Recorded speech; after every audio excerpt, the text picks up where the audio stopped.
Try it again, Caleb. The word will wait for you.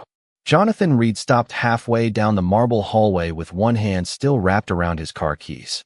He had come home at 2:17 in the afternoon, nearly 5 hours earlier than usual, after a client meeting in Manhattan ended unexpectedly. The house should have been quiet. His son was supposed to be finishing schoolwork upstairs, and the staff usually kept to the back rooms until evening. Instead, a small voice drifted from the kitchen. The ship crossed. Jonathan did not move.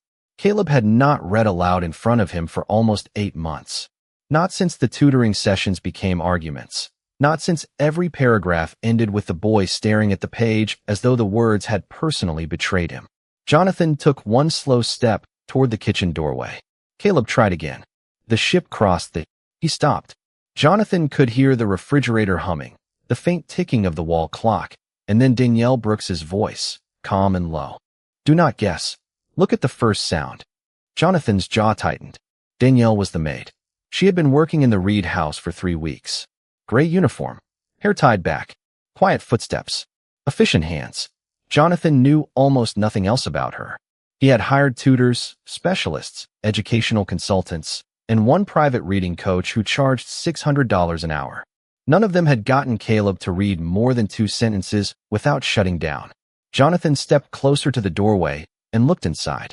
Caleb sat at the kitchen table in his school polo, shoulders bent over an old children's book Jonathan recognized immediately. His late wife, Sarah, had read that same book to Caleb when he was 5. Danielle sat across from him, not beside him. She was not pointing at every mistake or pushing him forward. One finger rested beneath the line while 3 colored index cards lay between them, blue, yellow, blue.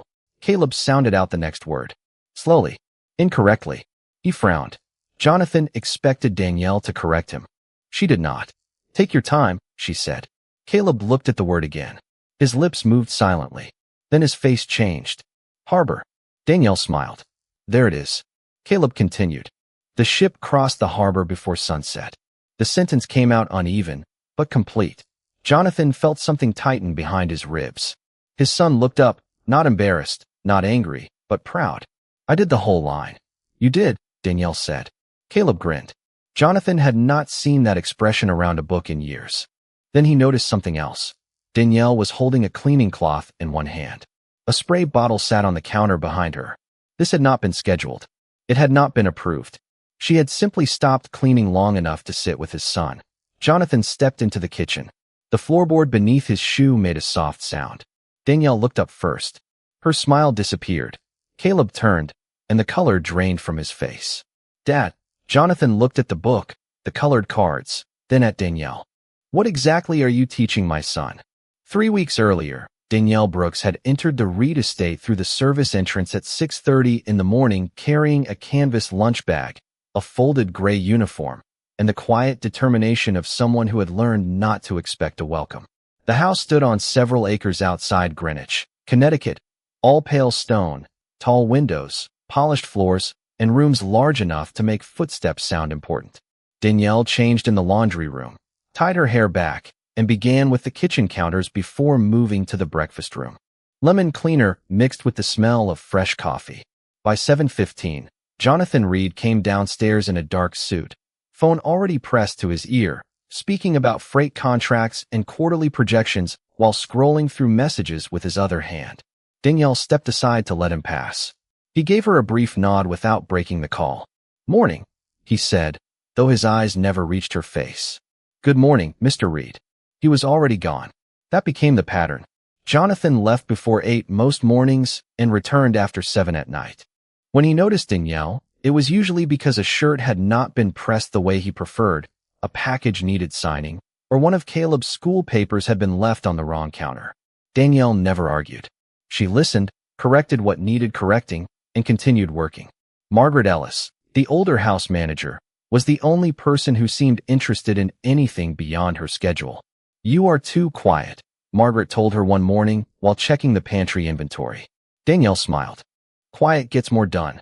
Margaret glanced at the small paperback sticking out of Danielle's lunch bag. Education book. Danielle pushed it farther inside. Old habit. She did not explain. During her first week, she noticed Caleb before she really met him. He moved through the house like someone trying not to disturb the air.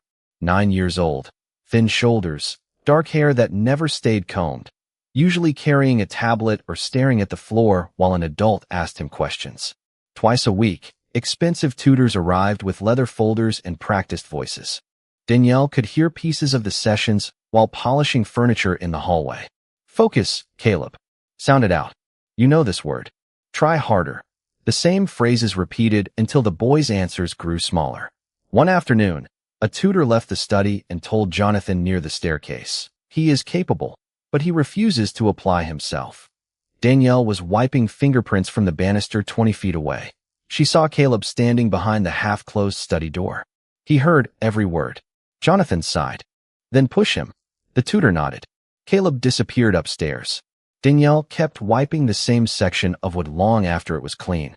She knew that look, not the look of a lazy child.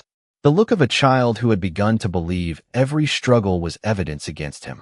The next morning, Jonathan passed Danielle in the hallway with his coffee and briefcase. "The guest room needs attention before noon," he said. "Yes, sir." He moved on without asking anything else. Danielle watched him leave, then looked toward the staircase where Caleb sat halfway up, pretending to tie a shoe while listening. For Jonathan, Danielle was still part of the house staff, another person hired to keep things running. For Caleb, she was still almost a stranger. Neither of them knew yet that the smallest room in the house, the kitchen after lunch, was about to become the only place where the boy would stop being afraid of words. By the second week, Danielle understood that Caleb's reading problem had become something larger than reading. Every Tuesday and Thursday afternoon, a black sedan stopped outside the Reed estate and delivered a private specialist from Manhattan who charged $600 an hour. Jonathan considered the expense reasonable. He had tried cheaper tutors first, then educational consultants, then a learning specialist recommended by a colleague whose daughter attended an elite private school. Each person arrived with a different binder, a different method, and almost the same expectation. Caleb was supposed to improve because the adults around him had decided improvement was now scheduled. Danielle usually worked nearby while the sessions took place in the library. Through the partially closed doors, she heard the same pattern repeat. A word appeared on the page. Caleb hesitated. The tutor waited 3 seconds. Then 5. "You know this." Caleb looked down. "Come on, Caleb. We practiced it yesterday." His shoulders rose. The room became quieter. "Sound it out." Caleb tried. The first sound came out correctly. The second did not. The tutor corrected him immediately. Again, Caleb started over. By the fourth attempt, his voice had become almost inaudible. Danielle stood in the hallway polishing a brass table lamp that had already been cleaned for several minutes. She could hear the frustration in the tutor's breathing before she heard it in his words. "He is not processing the strategies consistently." Jonathan had come home early enough that day to hear the final 15 minutes. He stood near the library door with his arms folded, watching Caleb stare at a paragraph he had already failed to finish twice. "What is the problem?" Jonathan asked. The tutor closed the workbook. "Honestly," Jonathan nodded. "He has the ability. He just shuts down when the task becomes difficult." Caleb's fingers tightened around the edge of the chair. Danielle noticed. Jonathan did not. "Then he needs more discipline."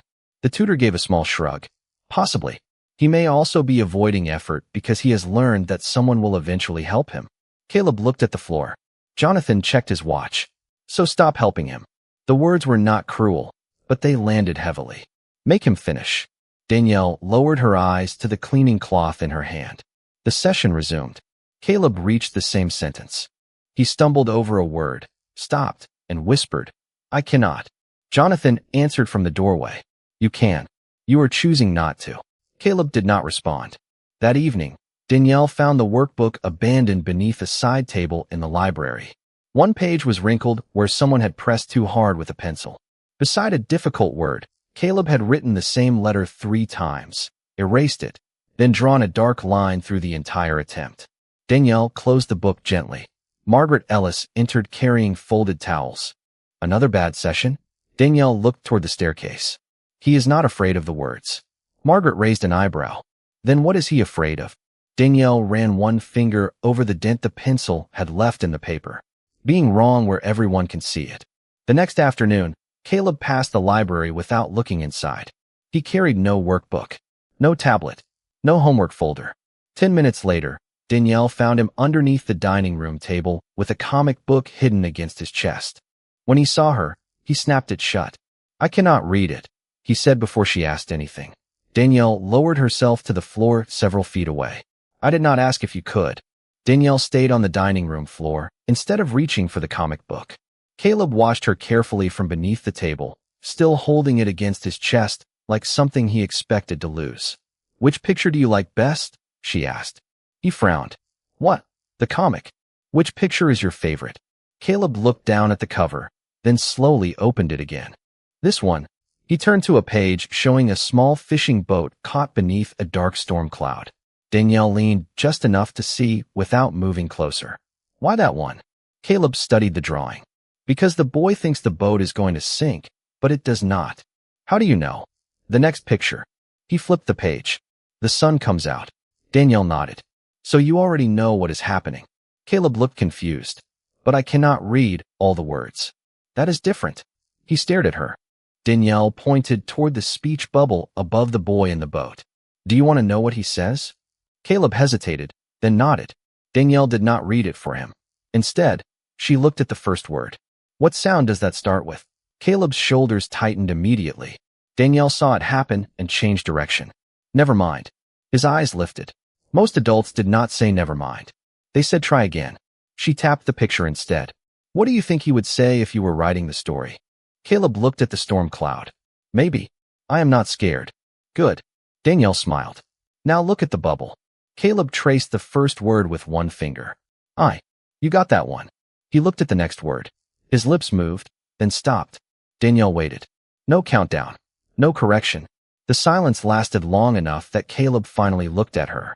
"You are not going to tell me? Do you want me to?" He thought about it. "Not yet." Danielle nodded. "Then I will wait." Caleb tried the first sound. Then the second. He guessed wrong, shook his head, and started over. Danielle kept her hands folded in her lap. After nearly 20 seconds, his face shifted. "Think." "That is it." Caleb looked at the whole sentence. "I think we can make it." Danielle smiled. "Sounds like the picture." Caleb read the line again, quieter this time, but without stopping.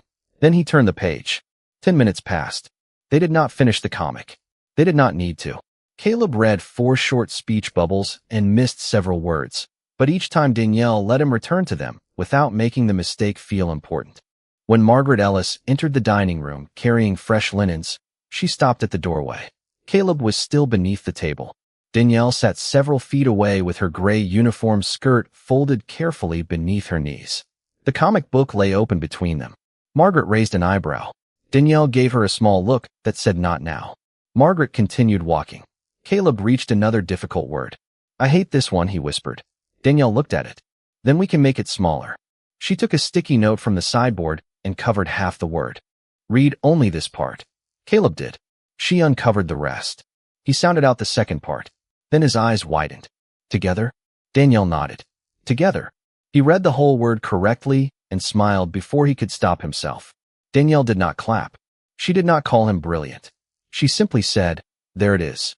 Caleb looked at her for a long moment. "Can we do this again tomorrow?" Danielle glanced toward the hallway, where Jonathan's rules seemed to exist even when he was not home. Then she looked back at the boy. "If you want to." Caleb closed the comic book carefully. "I want to." The next afternoon, Danielle found Caleb waiting in the kitchen before she had finished wiping down the counters. The comic book sat beside him, but this time he had also brought a school worksheet folded in half. He did not open it right away. He watched Danielle rinse the cleaning cloth, wring it out, and hang it over the edge of the sink. "Can we do the smaller word thing again?" he asked. Danielle glanced toward the hallway. The house was quiet. Jonathan would not be home for hours. "For 10 minutes, she said. Caleb nodded quickly. Danielle opened a drawer near the telephone and pulled out a stack of colored index cards Margaret used for pantry labels. She chose blue and yellow. "What are those for?" Caleb asked. Danielle sat across from him. "Blue for sounds. Yellow for words you already know." Caleb looked suspicious. "Is this school?" "No." "Homework?" "No." "A test?" Danielle shook her head. "Absolutely not." That made him smile. She wrote a short sound on a blue card, then a familiar word on yellow. Caleb read the yellow card immediately. Danielle placed another beside it. Then another. Within a few minutes, 3 yellow cards sat in a row. Caleb relaxed enough to lean forward. Danielle added a blue card with a sound he often confused. His shoulders tightened. She noticed and slid the card closer without speaking. Caleb stared at it. I hate that one. Then we do not have to like it. He looked up. Danielle smiled. We only have to understand it. Caleb sounded it out once. Wrong. He stopped. Danielle did not react. He tried again. This time he got closer. Good, she said. What changed? Caleb thought. I did not rush. Danielle nodded. Exactly. She wrote a second sound on another blue card and placed it next to the first. Caleb combined them slowly. When he reached the word, his eyes widened. That is in my worksheet. Then maybe your worksheet is less scary than it looks. Caleb unfolded the paper. For the first time, Danielle saw the red circles around words he had missed the day before. Caleb covered one with his hand. The tutor says I should know these already. Danielle looked at him. Knowing takes different amounts of time for different people. Dad says I need to try harder. Danielle was quiet for a moment. Do you think you are not trying? Caleb looked down. I think I am trying all the time. The sentence came out so softly that Danielle almost missed it. She pushed the cards aside. Then maybe trying harder is not the problem. Caleb looked at her. What is? Danielle tapped the worksheet. Maybe the way people are asking you to learn. The next day, the 10 minutes became 15. Then 20. They never used grades. Danielle never timed him. Blue cards became sounds. Yellow cards became whole words Caleb recognized without fear. Some days he read 5 new words. Some days only 1. On Friday, he became frustrated and pushed the cards away. Danielle simply stacked them and said, We can stop. Caleb stared at her. You are not mad? Why would I be mad? Because I did worse today. Danielle shook her head. You are not a machine, Caleb. He looked at the cards for several seconds, then pulled one blue card back toward him. Maybe one more. Danielle smiled. One more. From the doorway, Margaret Ellis watched without interrupting. Caleb sounded out the word, stumbled, corrected himself, and finally read it. He did not cheer. He just sat a little taller. Danielle wrote the word on a yellow card and slid it across the table. Caleb picked it up carefully, as though someone had handed him proof that he was not failing after all. The following Monday, Jonathan Reed came home shortly after 4 in the afternoon because a conference call had been canceled. He entered through the front hall expecting the usual quiet and heard voices coming from the kitchen. Caleb was reading something slowly. Danielle answered once, then went silent. Jonathan followed the sound. From the doorway, he saw the colored index cards spread across the kitchen table, blue on one side, yellow on the other. Caleb sat with a pencil in his hand and a worksheet between them. Danielle was still wearing her gray uniform. A cleaning cloth rested beside the sink. What is this? Jonathan asked. Caleb stopped immediately. The change in him was instant. His shoulders rose. His hand covered the worksheet. Danielle turned in her chair. Mr. Reed. Jonathan stepped into the kitchen and looked at the cards. I asked what this is. Danielle stood. Caleb wanted help with some reading. From you. Caleb looked at his father. Dad, I asked her. Jonathan did not look at him. His attention remained on Danielle. You are here to clean. The sentence was quiet, which somehow made it colder. Danielle held his gaze. Yes, sir. Not teach my son. Caleb lowered his eyes. Jonathan picked up one of the yellow cards. A simple word had been written across it in black marker. He has professionals for this. Danielle glanced toward Caleb before answering. I understand. Do you? Jonathan set the card down. Because I have spent months working with specialists who know what they are doing. I cannot have staff improvising educational methods because they think they are helping. Danielle's fingers tightened once around the edge of the chair, then relaxed. I was not trying to replace anyone. Then do not. Caleb pushed his chair back. She helps more. Jonathan finally looked at him. Caleb, she does. His voice was small but clear. I can read the yellow ones now. Jonathan glanced at the cards. That is not the point. Caleb's face changed. Danielle saw it before Jonathan did. The pride from Friday disappeared behind the same careful expression he wore during tutoring sessions. Danielle began gathering the cards. Blue, yellow, blue. She stacked them neatly and placed the marker on top. We are done for today, she said. Caleb looked at her. But I did not finish. It is okay. Jonathan frowned. Danielle, I am not asking for a debate. I am not debating you, sir. She folded the worksheet and handed it back to Caleb. I understand your instruction. Caleb took the paper without looking at his father. Jonathan exhaled and loosened his tie. Good. He turned toward the hallway, then stopped. And going forward, please leave his schoolwork to the people hired for it. Yes, sir. Jonathan walked away. The kitchen remained silent after his footsteps disappeared. Caleb stared at the stack of cards. He thinks I am still bad at it. Danielle sat down again, but she did not reopen the lesson. I do not think that is what he said. Caleb looked at her. It is what he means. Danielle had no easy answer for that. She slid the cards into the drawer and closed it gently. Caleb stood, picked up his worksheet, and walked toward the stairs. At the doorway, he turned. Are we stopping forever? Danielle looked at the closed drawer. Your father asked me to stop. Caleb nodded as though he had expected the answer, but disappointment settled across his face anyway. That evening, after the house grew quiet, Danielle stood alone in the laundry room with a blank sheet of paper on the counter. At the top, she had written 2 words, notice of resignation. She stared at them for a long time before folding the page in half. Danielle left the folded resignation notice on the laundry room counter while she finished the last load of towels. The house had gone quiet enough for her to hear the dryer turning behind her, a slow mechanical rhythm under the fluorescent light.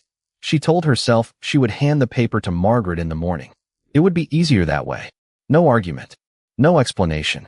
She had worked in homes where kindness was treated like overstepping and silence was treated like professionalism. She knew how quickly a boundary could become a warning. Still, when she reached the kitchen before leaving, she stopped. The counters were clean. The lights were off except for the small lamp above the stove. A ceramic mug sat near the sink where she had left it earlier. Beneath the mug was a folded paper napkin. Danielle almost threw it away. Then she saw the uneven block letters written in pencil. Please do not stop. She stood very still. For words. The final P in stop leaned backward.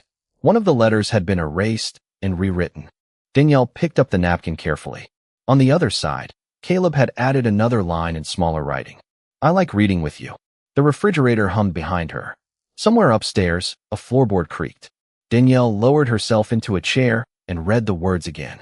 She had spent days helping Caleb understand that mistakes on paper were not proof that something was wrong with him. Now, every imperfect letter on the napkin felt like evidence that he had started believing her.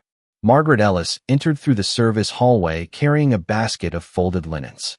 She stopped when she saw Danielle sitting alone. You all right? Danielle handed her the napkin. Margaret read it, then looked toward the laundry room. You wrote that resignation letter, did you not? Danielle gave a tired smile. You notice everything. That is why they keep me around. Margaret placed the basket on the counter. Are you leaving? Danielle looked down at Caleb's message. I do not know. Mr. Reed told you to stop. And I will. Margaret frowned. Then what are you thinking about? Danielle folded the napkin along its original crease. Whether staying here makes it harder for him. Margaret understood immediately. Caleb. Danielle nodded. He finally found one place where being wrong did not embarrass him. Then his father walked in, and suddenly it became another thing he was not allowed to do. Margaret pulled out the chair across from her. Jonathan loves that boy. I know. He just thinks love means solving every problem before it reaches Caleb. Danielle looked toward the dark hallway. Sometimes that is the problem. The next morning, Danielle arrived at 6:30 as usual. The resignation notice remained folded inside her bag. She cleaned the breakfast room, organized the pantry, and avoided the drawer where the colored cards were stored.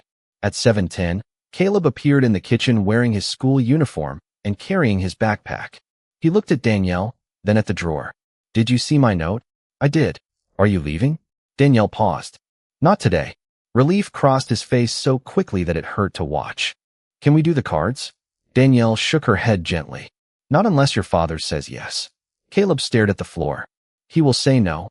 Danielle crouched slightly, so she was not speaking down to him. Then maybe he needs to hear why you want to do it. Caleb looked up. From me. From you. His expression tightened with fear. Danielle waited. What if I say it wrong? He whispered. She smiled. Then take your time. The words will wait for you. Caleb carried Danielle's words with him through breakfast, through school, and all the way into the evening.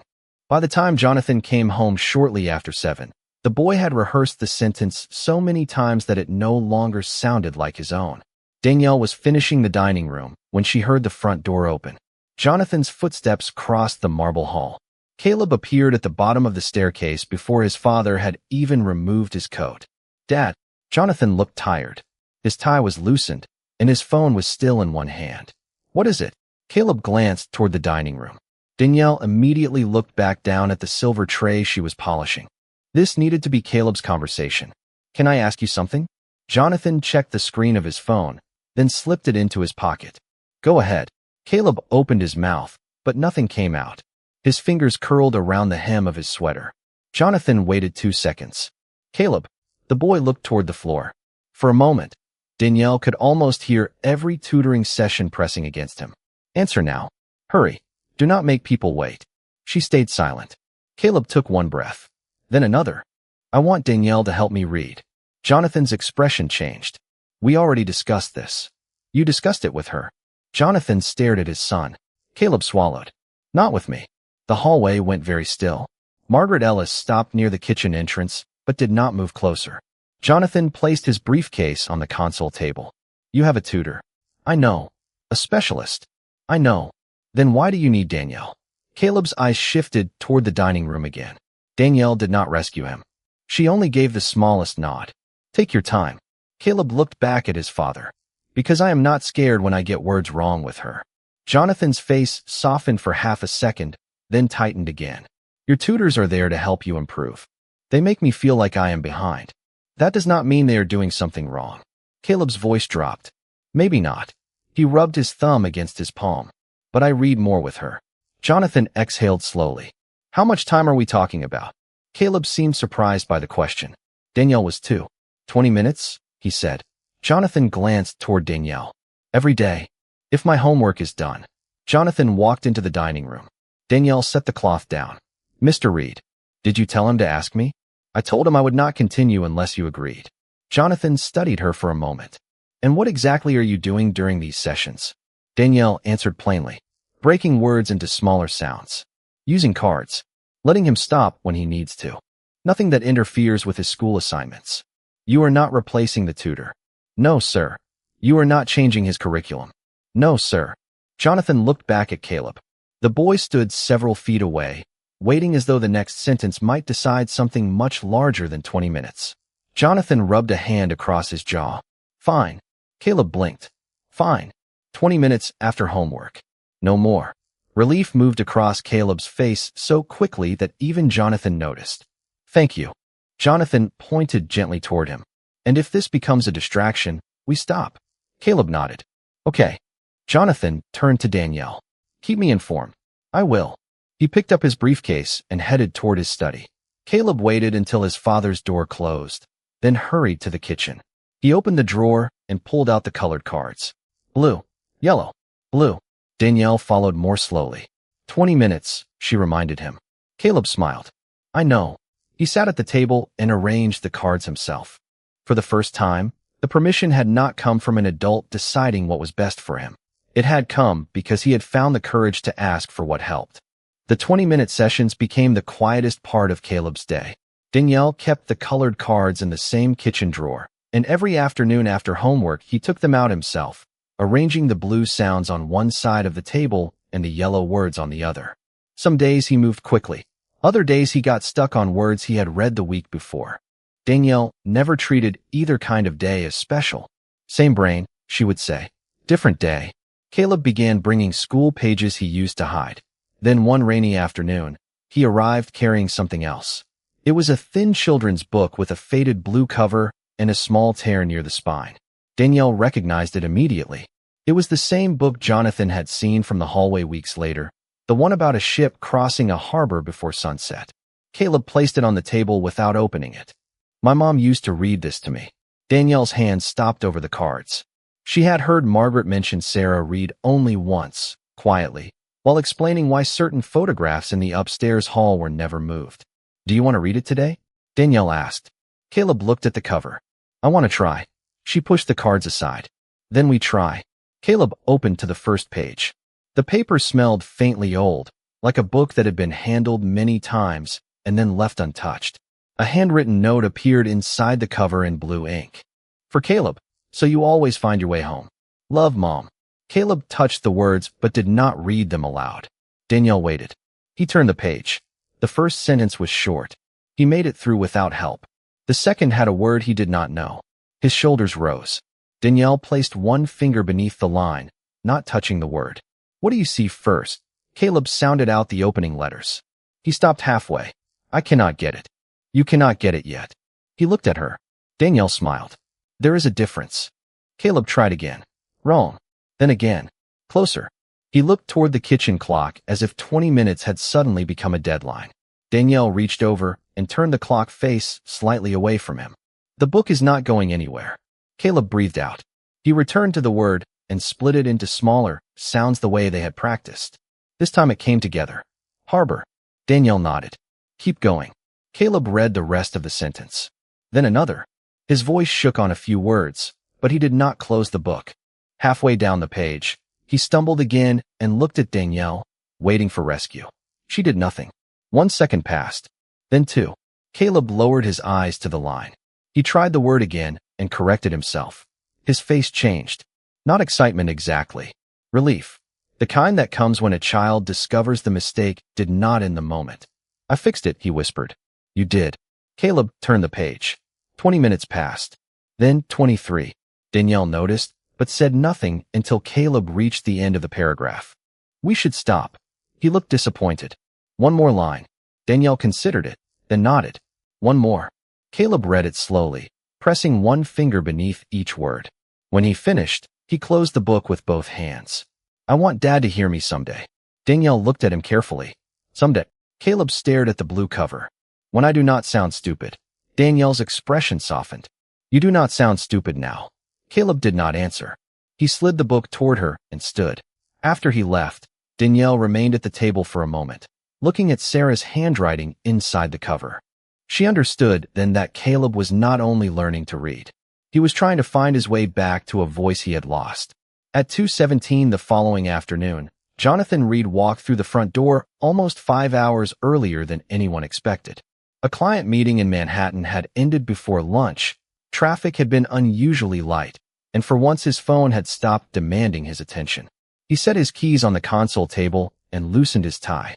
The house was quiet at first. Then he heard a voice from the kitchen. The ship crossed. Jonathan stopped. He knew that voice. Caleb. Reading. Not repeating after a tutor. Not answering a question. Reading. Jonathan moved toward the kitchen without calling out. The closer he came, the more clearly he heard the words. The ship crossed the... Caleb paused. Jonathan reached the doorway and stayed just outside it. Danielle sat across from Caleb at the kitchen table. The faded blue book lay open between them. The colored cards were pushed to one side. Danielle was not holding a worksheet or pointing at every line. One finger rested beneath the sentence.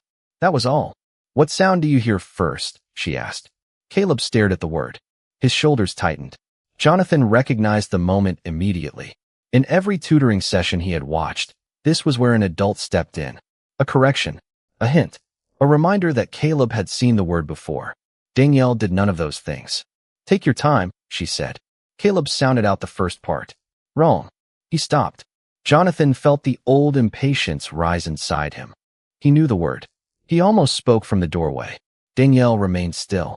Give it a second, she said softly. Caleb looked again. His lips moved without sound. Then he tried once more. Harbor. Danielle smiled. There it is. Caleb breathed out and continued.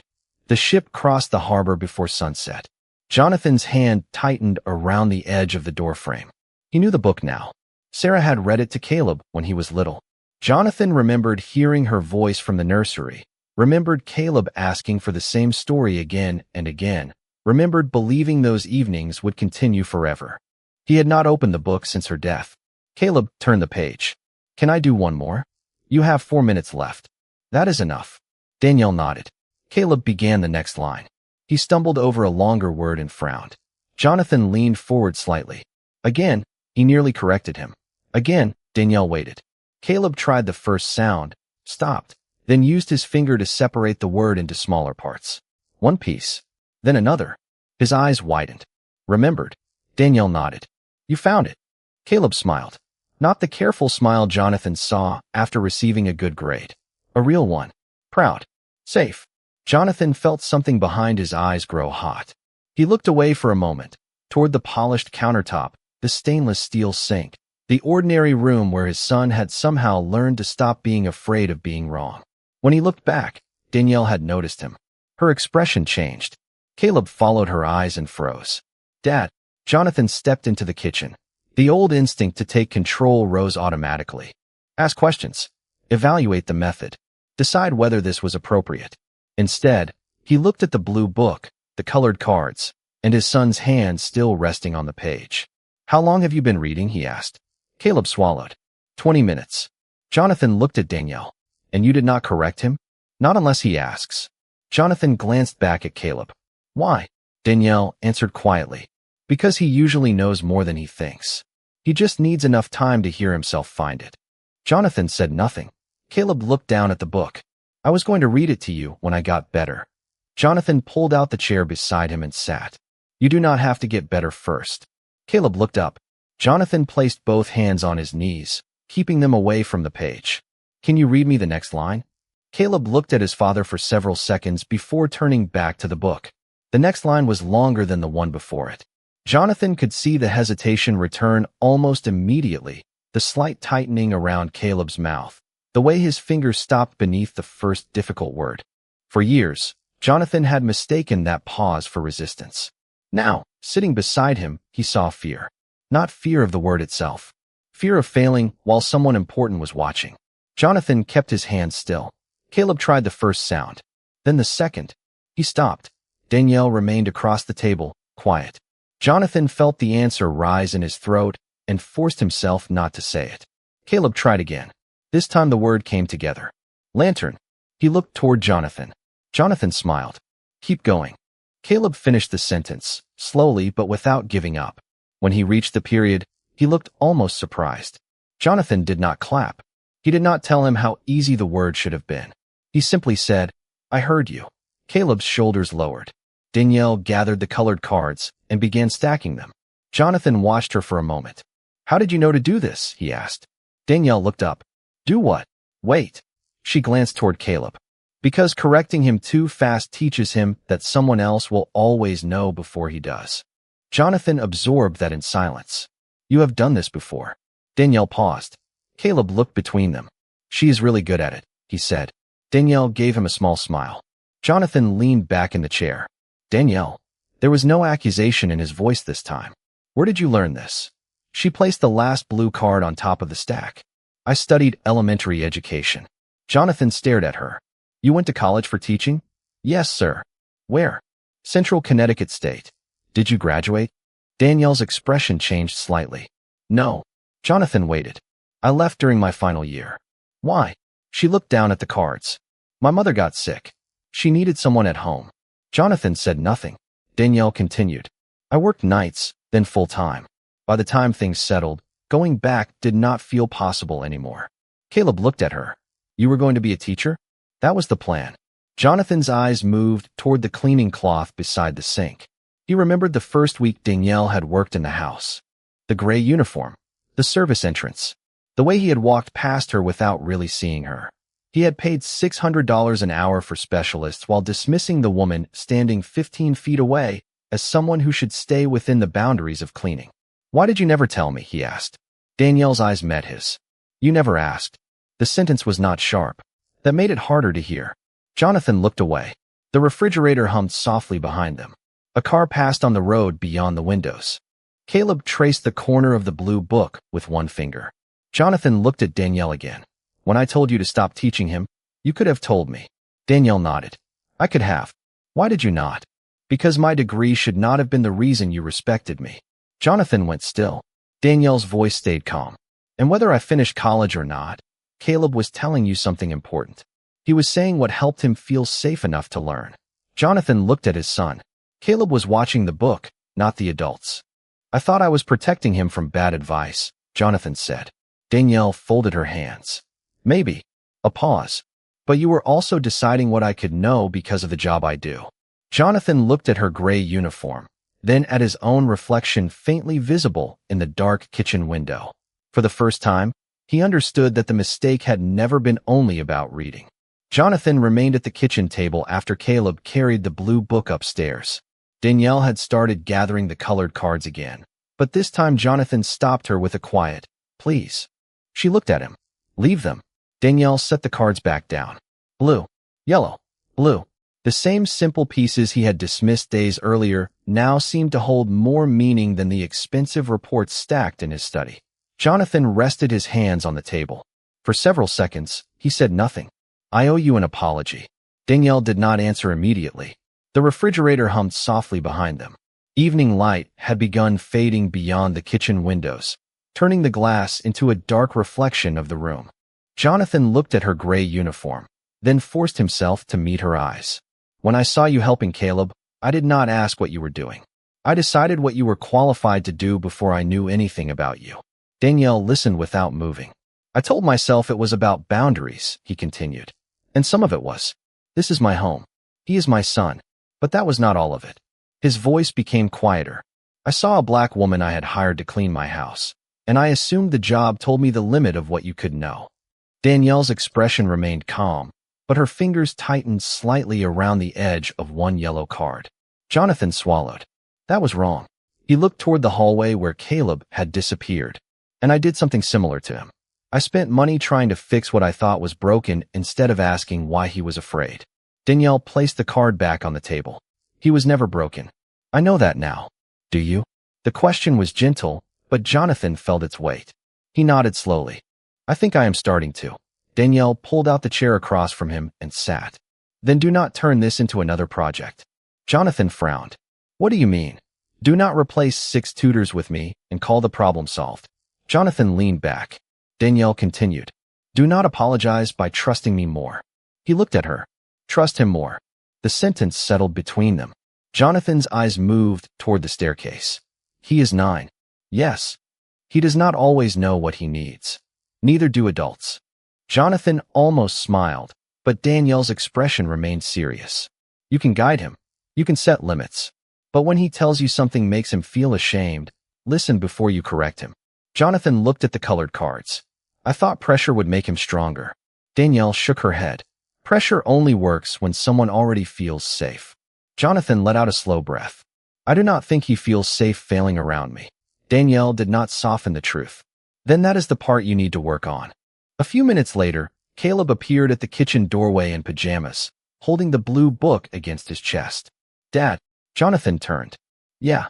Caleb hesitated. "Can Danielle still help tomorrow?" Jonathan looked at Danielle, then back at his son. "If she wants to." Danielle smiled. "I do." Caleb's shoulders relaxed. He started to leave, then Jonathan spoke again. "Caleb." The boy turned. Jonathan chose his words carefully. "You do not have to read perfectly for me." Caleb stared at him. Jonathan continued. "You do not have to get every word right. I want to hear you even when it is hard." Caleb looked down at the book. "Even if I mess up?" Jonathan nodded. "Especially then." Caleb stood there for another second, as though testing whether the answer was real. Then he walked back to the table and placed the book in front of his father. "Can I read one page now?" Jonathan pulled out the chair beside him. "Take your time." Danielle watched from across the kitchen as Caleb opened the book. He reached the first difficult word and paused. Jonathan knew it immediately. His mouth almost formed the answer. Then he remembered. He closed it. Caleb tried once, stopped, and tried again. 3 seconds passed. Then 5. Jonathan waited. Caleb found the word on his own. Danielle said nothing. She did not need to. Jonathan had finally understood the lesson. 3 months later, breakfast at the Reed house sounded different. Not louder, not busier, just easier. Caleb sat at the kitchen table in his school uniform with a bowl of cereal cooling beside him and the faded blue book open near his elbow. The colored index cards were still kept in the same drawer, but he did not reach for them every day anymore. Some mornings he read without help. Other mornings he still got stuck. Danielle Brooks moved quietly around the kitchen in her gray uniform, wiping the counter and preparing to start the upstairs rooms. Jonathan Reed sat across from his son with a cup of coffee and a newspaper folded beside him. He had changed his schedule when he could. Not dramatically. He still traveled. He still worked late. But twice a week, he blocked out breakfast and the first 20 minutes after school. No calls. No meetings. No educational consultants waiting with reports. Just time. Caleb placed one finger beneath a sentence and began reading. The captain remembered the lighthouse before the storm reached the... He stopped. The next word was long. Jonathan knew it immediately. He had heard Sarah read the same sentence years earlier. His mouth opened almost automatically. Then he stopped himself. Across the room, Danielle noticed. She did not say anything. Caleb tried the first sound. Wrong. He frowned and started again. Jonathan's fingers tightened slightly around his coffee mug. 3 months earlier, he would have corrected him by now. 5 seconds would have felt like failure. Now he watched his son breathe, separate the word, and try another sound. Coastline. Caleb paused. Coastline. Jonathan smiled. Keep going. Caleb read the rest of the sentence. No celebration. No exaggerated praise. Just the soft turn of a page. Danielle carried a basket of folded towels toward the doorway. Caleb looked up. Danielle. She stopped. Yes. He pointed to the book. I read 3 pages yesterday at school. How did it feel? Caleb thought about it. Slow. Danielle smiled. Slow is still reading. Jonathan looked at her. He had heard her say things like that dozens of times now, and each one reminded him how differently the house had once treated difficulty. Danielle had not become Caleb's full-time tutor. She had insisted on that. Instead, Jonathan worked with the school to find a reading specialist experienced with dyslexia, someone who used patience instead of pressure and treated Caleb's learning difference as something to support, not erase. Danielle still spent 20 minutes with him when her schedule allowed, but the goal was no longer to make herself necessary. It was to help Caleb trust himself. Jonathan had also asked whether she wanted help returning to college. Danielle had answered carefully, I want to go back, but I want it to be my decision. So he gave her a more flexible work schedule and left the rest to her. No rescue, no grand gesture, just room. That morning, as Danielle reached the doorway, Caleb stumbled over another word. Jonathan knew it. Danielle knew it. Neither spoke. Caleb tried once, then again. Finally, the word came out right. He smiled to himself and kept reading. Jonathan leaned back in his chair and looked toward Danielle. She gave him the smallest nod. Months earlier, he had believed being a good father meant having the answer before his son needed it. Now he understood something harder. Sometimes love meant knowing the answer and still allowing silence to do its work. The kitchen filled with morning light. Caleb turned another page. Jonathan waited. Danielle continued down the hall, and no one rushed the next word.